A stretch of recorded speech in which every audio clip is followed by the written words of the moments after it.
Hey guys, no walk-in shot today. I wanted to go over 3 cards that I wanted to show off.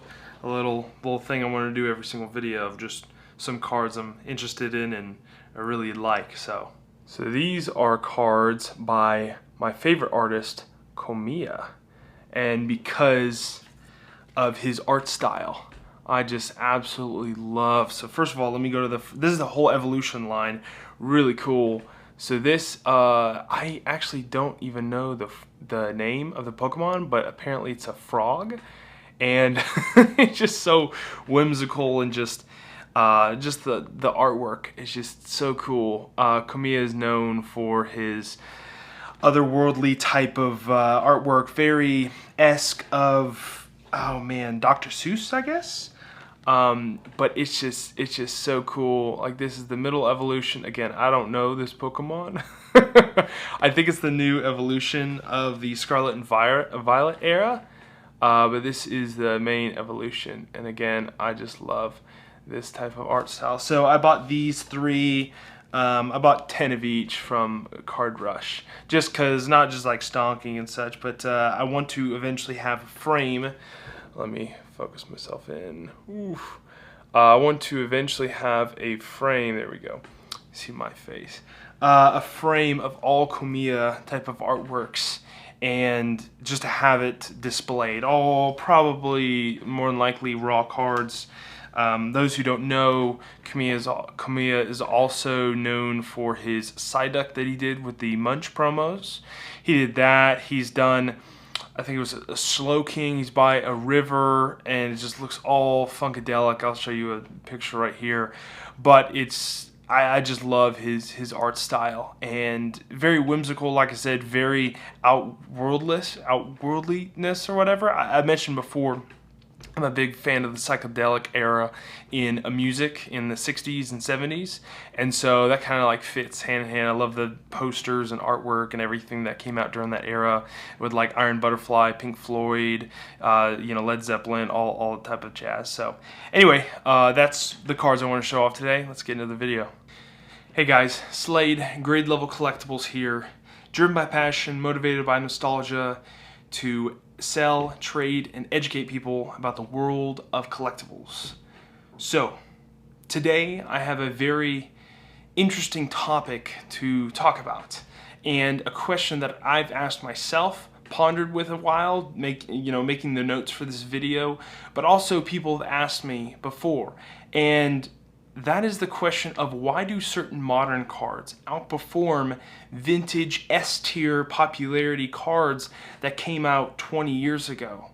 Why do they sell for so much higher in auction versus these cards that have only been around for maybe 4 years that have tons more supply and that are not as rare as people would think? They're scarce, but they're not rare. Why is that? So before going into this topic any further, I wanted to first get in front of you some examples of what I really mean about certain modern cards outperforming certain vintage cards. And some of these cards, if you have no idea what these cards are, look them up. Look them up on Bulbapedia, Google, whatever. Some of these trophy cards and these cards are just from the golden era of Pokemon, the vintage golden era, Japanese exclusive. Like some of these cards that are the most expensive cards in the hobby were given out for free. Like the Illustrator, I don't even know what it's worth now, like $500,000 or something. I have no idea, but because there hasn't been a public sale recently. But these cards where you had to do something to get them. There wasn't just a free promotion at a Pokemon Center where you could buy $10 worth of stuff and just like the special delivery Pikachu, but you had to you had to submit your illustration. It was an illustration contest in Japan in 1997. But anyway, some of these promotions are just phenomenal. A lot of them don't even get the time of day. So definitely look them up. Go to Bulbapedia. It's a great resource, Bulbapedia. I'll put it in the description. But anyway, I could spend all day on that website, just looking up different promotions, whatever. But I wanted to give you some examples. So, if you had $10,000, what would you rather buy? An Alolan Friends PSA 10 Japanese exclusive artwork from the Master Battle set? Or would you rather buy a Mysterious Pearl from the Winter Challenge event trophy card from 2007? Would you rather buy in a PC-10 for $10,000? Next, the other Master Battle set, Pikachu card in a PC-10. Would you rather buy that for $4,000, or would you rather buy a Grand Party PSA-10 by Ken Sugimori, fantastic artwork, trophy card, you had to do stuff to get it? Which one would you buy for $4,000? And on that $4,000, this is English, you definitely know this. Would you rather buy a first edition Blaine's Charizard for $4,000? Yes, $4,000. During 2020, it was going for $20,000. Now, $4,000. Or would you rather buy the amazing looking Scream Pikachu card for $4,000, both in a PC-10? And to finish it all off at $100,000, would you rather buy a Battle Day Lily, Japanese exclusive card that had a very, very limited release where you could have one of 3 cards if you first you had to go in a lottery, and then you had the opportunity to get one of these packs, and these packs contained one of 3 cards, and one of them was the Battle Day Lily. Would you rather have the Battle Day Lily in a PC-10 at $100,000, or would you rather buy a promotional card, Kangaskhan, with the family, I think it was the family promotion, where you had to, your adult, or your parent, and then you were competing in a Pokemon game, and if you won it, you got this Kangaskhan in a PSA-10. What would you rather have? And going off those examples, some of them seem pretty obvious. Okay, duh, the better looking cards are the instant recognizable cards, like the Scream Pikachu, or like the Alola and Friends. They are the better buys, 100%. I would say that's largely due to popularity. 100%. Popularity has a huge tie into the price of these collectibles and what they actually sell for. Now, bear with me.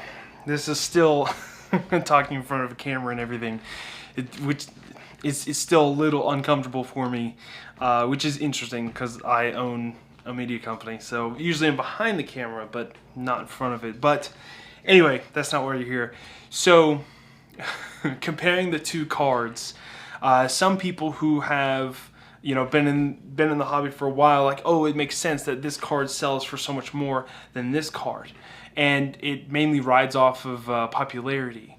But with that, popularity dies down, it comes up again, and it's very unpredictable when Japanese cards can shoot up in value, or that the popularity goes down due to just people either forgetting about it or just not coming back or whatever. And I think that's due to the fact that Pokemon and collectibles as a general is unoptimized. And what I mean about that is the stock market. The stock market is an optimized system, meaning that when news comes out about a merger of a company or a company going bankrupt, the stock price changes within seconds or minutes of that news coming out. It is very, very optimized by computers, by bots looking at different websites, or by people always on the internet, always looking. They hire analyzers for that specific thing. When news sources come out, or okay, buy or sell, So the Pokemon market is very unoptimized and is very feelings based. And with collectibles, there's like I said in the previous video, there's an intrinsic value with these cards, where these cards work in, let's say, stepping stones or stairs. They work in stairs, where they are one price for a long period of time, and then interest or visibility or something happens where people are like, oh, that card's really cool, I want to buy more of that. Boop, shoots up immediately, like compared to the long term, shoots up. And then it's at a new price point, and it stays there for a long period of time, and then again, interest spikes or something happens, it goes up a little bit. So again, these collectibles work in stepping stones, where over a long period of time, of stepping stones, there is an intrinsic value that goes along, and I'm trying to find that intrinsic value at any given time. How can you tell if a card is undervalued, or how can you tell if it's overvalued? And this intrinsic line has a correlation between the characteristics of what makes a good collectible a good collectible. And I'll get into that later, but just give you a little sneak peek, like exclusive artwork, rarity, the release information or the release story behind it. All those kind of tie in, and obviously the popularity too, but popularity goes up, goes down. It's more in the artwork, the desirability of a card like this. So it all kind of gets tied together with this intrinsic value. And me as a business, as well as just like an investor or a collector, I want to look for unoptimized, well, not unoptimized, undervalued cards. I want to look for those because I want to either invest in some, or I just want to collect it before it shoots too high in price that I can not afford it anymore. And this is kind of expressed the feeling, why collectibles as a whole are irrational and are feelings based. This is kind of expressed in the autograph scene. Any collectibles, like I said, there's an intrinsic value, but it's highly shown in when famous people, tragically or sadly, or just normally just pass away. Natural causes just pass away.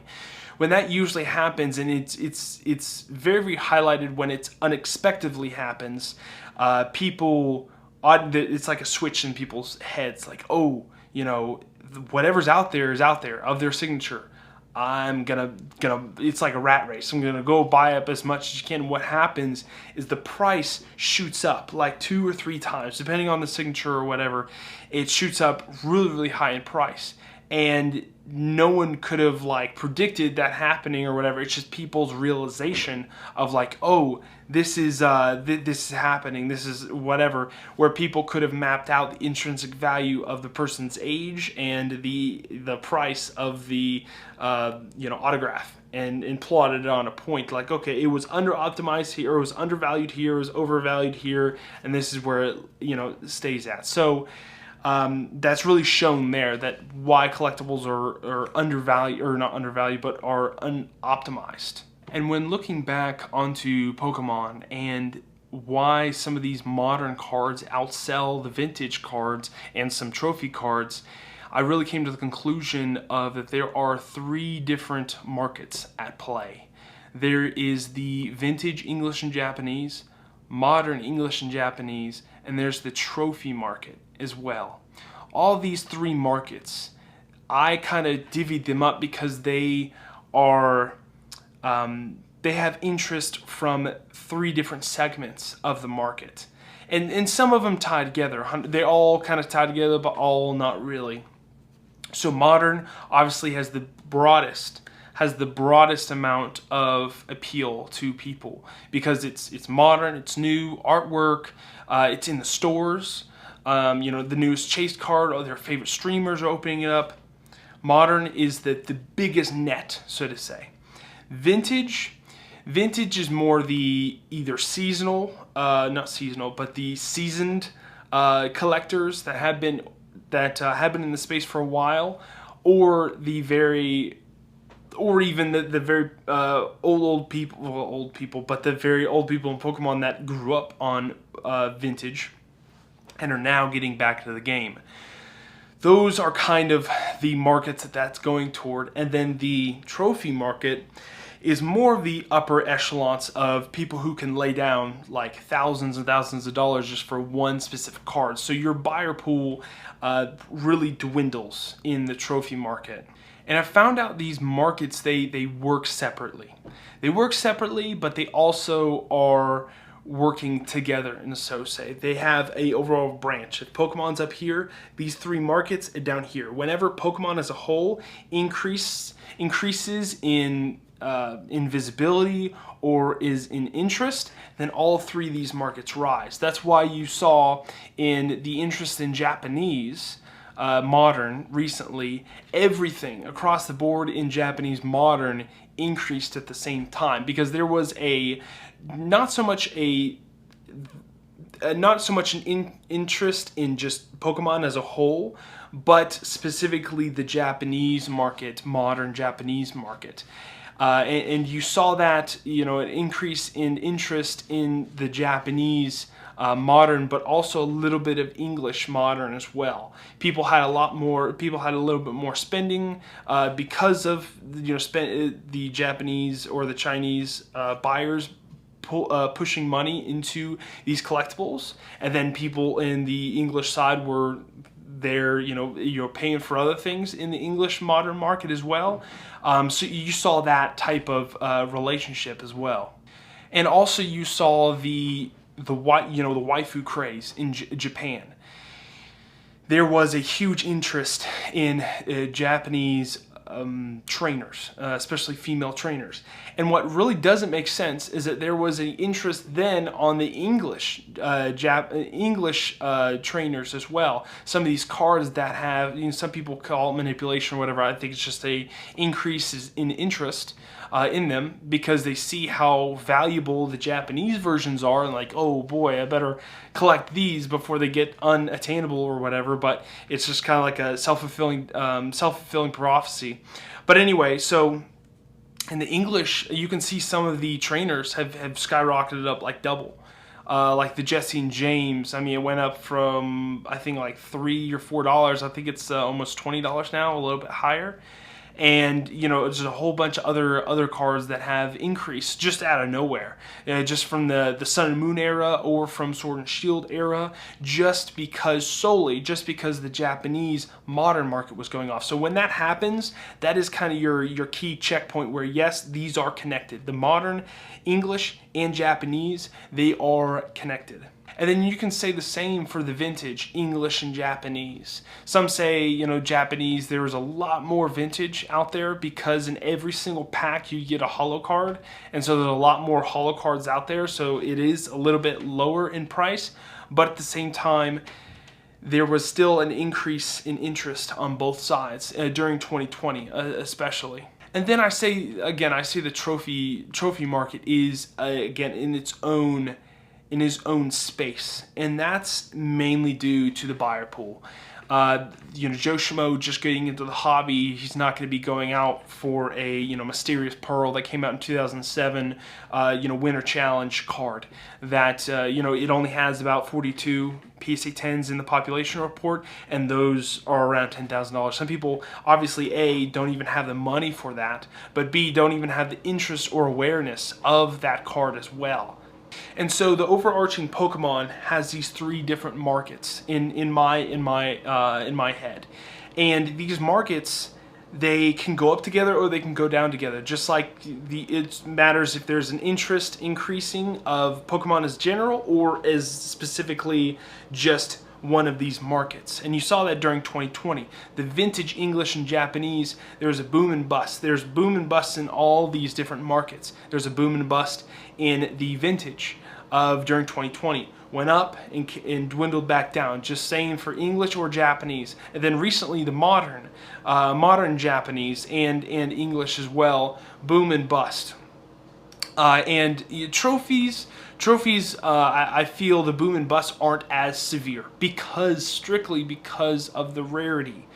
There aren't enough of these cards. Like I said, the Mysterious Pearl, I mean, there's the Master Scroll, there's the Espeon Gold Star play promo, there is the Umbreon play promo. I mean, there's a lot these Daisuke promos that came out during that era, Diamond Pearl era and everything. There's just not a lot of these. The Illustrator, there's just not a lot of these to like rub them together, so to say, where, you know, when was the last Illustrator sale? When was the last Kangas Kong PSA 10 sale? There's just not a lot of them at all because some of these are just bought and gone in the abyss. But when they do come back, there is sometimes there is a spark of interest in them again, but people, it's just not in the frontal lobe of people's minds. Talking about visibility, Munch promos, even if you don't collect Japanese, you know of the Munch promos, or even the Pancho Pikachu cards. If you don't collect Japanese, you know of them because they've been shown in every single YouTube video. I mean, they are talked everywhere, and that's because of the desirability, and it's mainly due to the artwork, obviously. and it's just the instant, like, oh, that's a good card. That's a really good card. And while researching this and gathering my thoughts, I really sat down like, okay, you know, with the aspect of desirability, how do you measure that? How do you measure a desirability where it kind of ties in with the popularity, but at the same time, it is not strict to a certain period of time. It is mainly due to the artwork and the look of the card. What I wanted to kind of bring up is the 5-second rule, where in 5 seconds, if you can't tell how a card is desirable or how a card is valued at a certain amount just by looking at it, then the desirability scale is low. Let's get an example. Like I said, Munch Pikachu. The full card is this huge artwork with Pikachu full front and centered in a very artistic, you know, from the Scream artwork, just in its own style. And in 5 seconds, I go, okay, yes, it's A, Pikachu, B, very unique, very colorful, and C, it's related outside of Pokemon. It's related to the artwork. And I see that as a, you know, out of a scale 1 to 10, I see that at a 9 or a 10 desirability scale, because it's just, at the end of the day, it's just iconic, I would say at the same time, and it's iconic due to the artwork.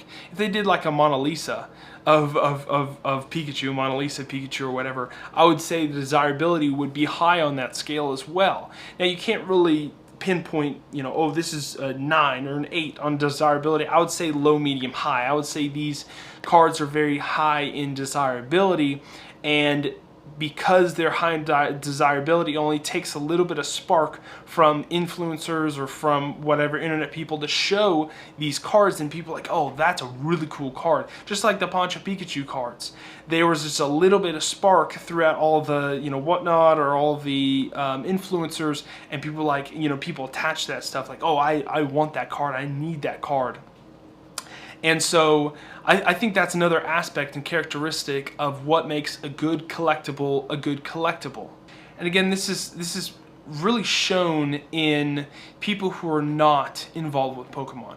If you brought in someone outside of Pokemon and they loosely knew what Pokemon was, or maybe saw the shows as a kid and didn't collect the cards at all, and showed them some of these cards, like you flash like these 4 cards in front of them. Okay, pick one that you want, and they're 9 out of 10 times going to pick the ones that are the high in the cards that are high in desirability, which are going to be the Pancho Pikachus, the Munch cards, and not so much the, you know, Grand Party or the Mysterious Pearl or those types of cards, because they lack the desirability rating high on the desirability rating. Those types of cards still have desirability, but they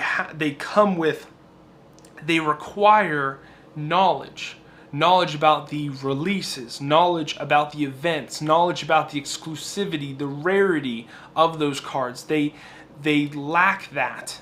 They require that, and that essentially is why some of these modern cards are outperforming the vintage cards, because the lack of interest, the lack of desirability, instant desirability, and the lack of popularity. 100%. I feel that's majority of the case, and I think that doesn't mean it's a bad collectible.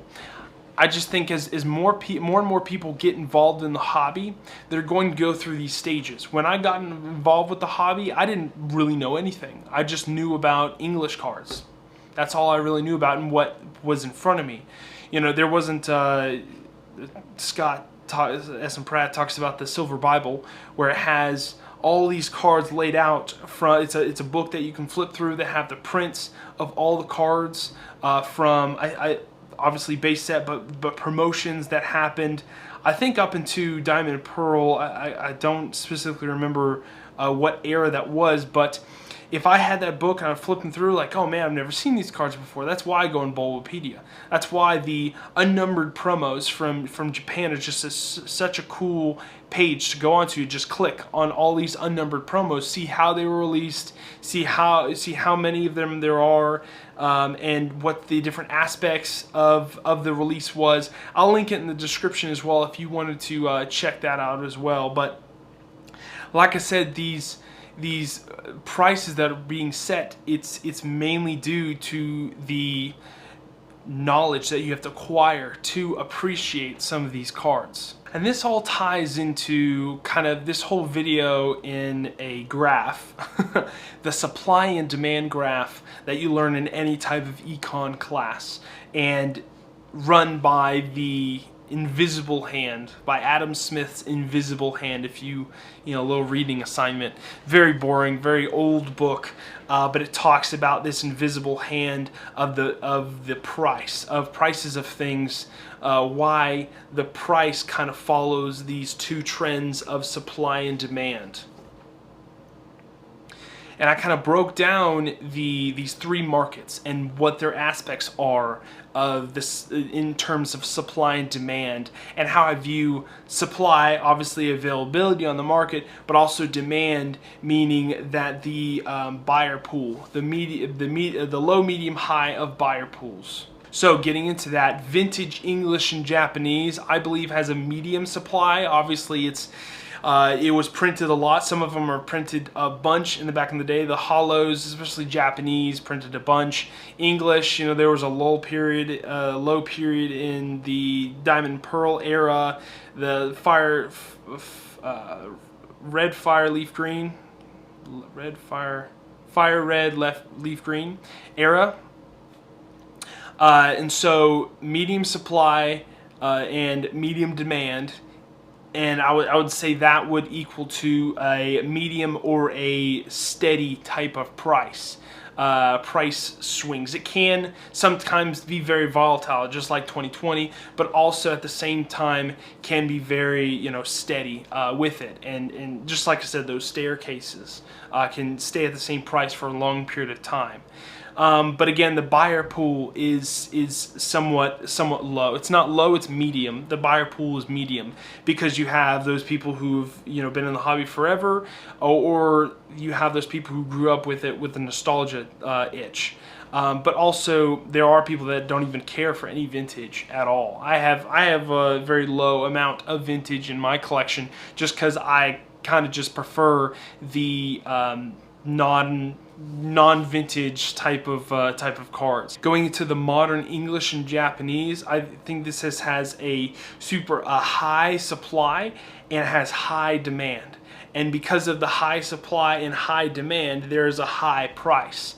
High price for these, you know, next chase cards, and you know, these sets that come out and they're instantly like $200 a box that retail for $45. This is the Japanese side. Same thing for English. I mean, these chase cards that instantly come out and their price is through the roof, and people are like, you know, there's going to be tons more of these. Why are they so high?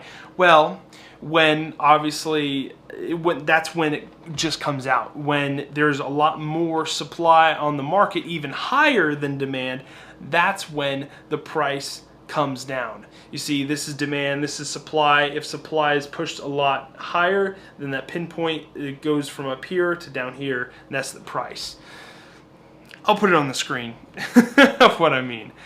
And then the buyer pool for this is the highest out of all three of these markets. And that's because there's the lowest barrier to entry with Modern. And then comes the trophy market. I think the trophy market has a very, very low supply. It has a low demand though. And what I mean by low demand, there's people that are instantly, if there's Kangaskhan on sale for, you know, $50,000 or $40,000, that'll be gone the next day, 100%.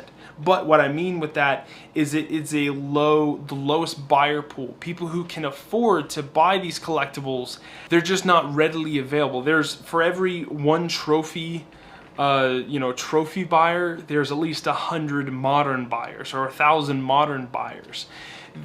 that's just a type of knowledge you acquire with trophies and everything that you acquire through years of experience in the hobby, or months or years. It could be a lot shortened nowadays because of all the resources online, but it really requires a different type of buyer that has the liquidable cash to put into these trophy cards, and the knowledge to actually know what to buy as in a trophy card. So to sum up this entire video, what I didn't really necessarily think about before making this video was that there are 3 different markets, and researching this video, there's 3 different markets with it. And I didn't really think of it like that, of why these modern cards are outselling these vintage cards.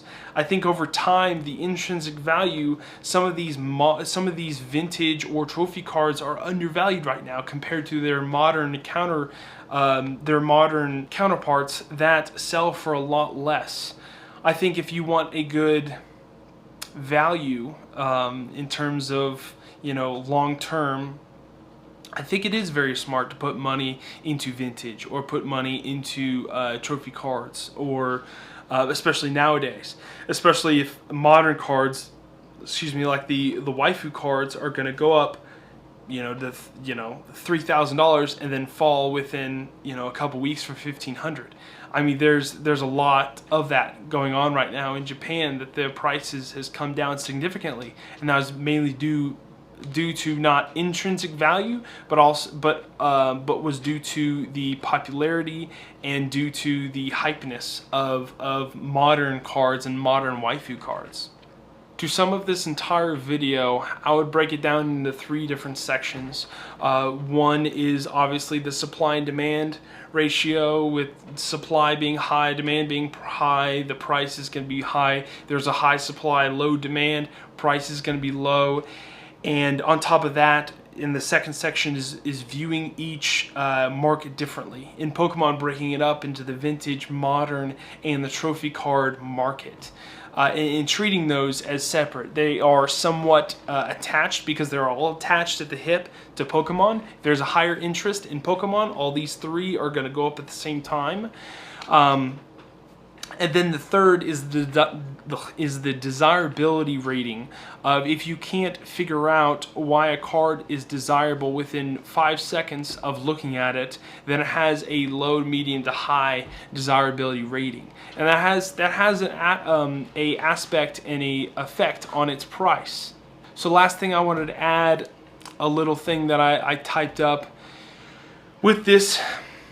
With these markets and these price corrections and such, you have short-term market hysteria, long-term market correction. And that really sums up of what I pretty much said of all this. And that's with correlation to all the characteristics of what makes a good collectible a good collectible. And with this, everything is tested with time. If you really wanted to know, hey, was the Hyper Charizard, from Champion's Path a good buy? It's tested with time. You'll know if you buy it at the time period, at the time that you specifically buy it, you'll know by a year, 2 years, 3 years, okay, was that a good auction? Was that a good thing to do?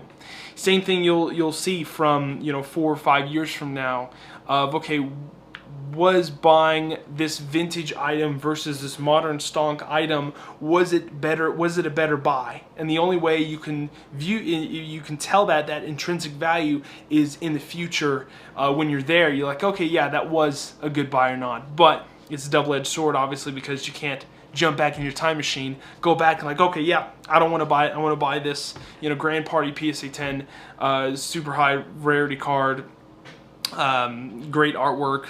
All that. I want to buy that instead of the modern stonkage. But hopefully that helped you out with this whole analysis type of this video is.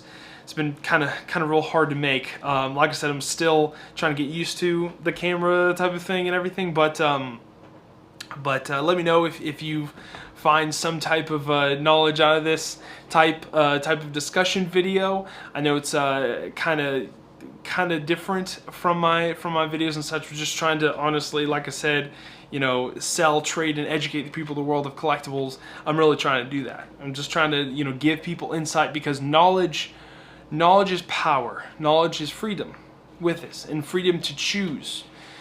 People in this hobby just follow the next person in line. Follow, you know, whatever the video that they see, they're like, okay, that's a good thing. You know, top 10 best cards to buy in 2023, best cards to buy in 2024, 2025. Someone always is going to have that type of video. Always going to be an influencer to influence your decision making. But that can be very, very detrimental. Very detrimental to your financial well-being, obviously, and you potentially leaving this hobby because of it. Like I said earlier, the first edition Blaine's Charizard from Gym Challenge, that card was $20,000 in 2020. $20,000. Now it is $4,000. If you followed all the streamers, if you followed all of them, you're like, oh man, I want to invest, you know, I want to invest all this type of money or whatever. That's a $16,000 loss. Now it depends if you want to sell or not, but I mean, at the end of the day, if it's more valuable to you to not sell it, then don't sell it, 100%. But I want my audience that you know, cares about knowledge, cares about the future value of their collection. I want them to know about these aspects, know about these, you know, catch points or these traps that people can fall into. So again, thank you for watching the video. If you want to check out my eBay page, check out my Instagram, whatever, follow, like, whatever, all the jazz, it'll be in the description. But thank you for listening, me rambling on, and I'll catch you guys in the next one. See ya.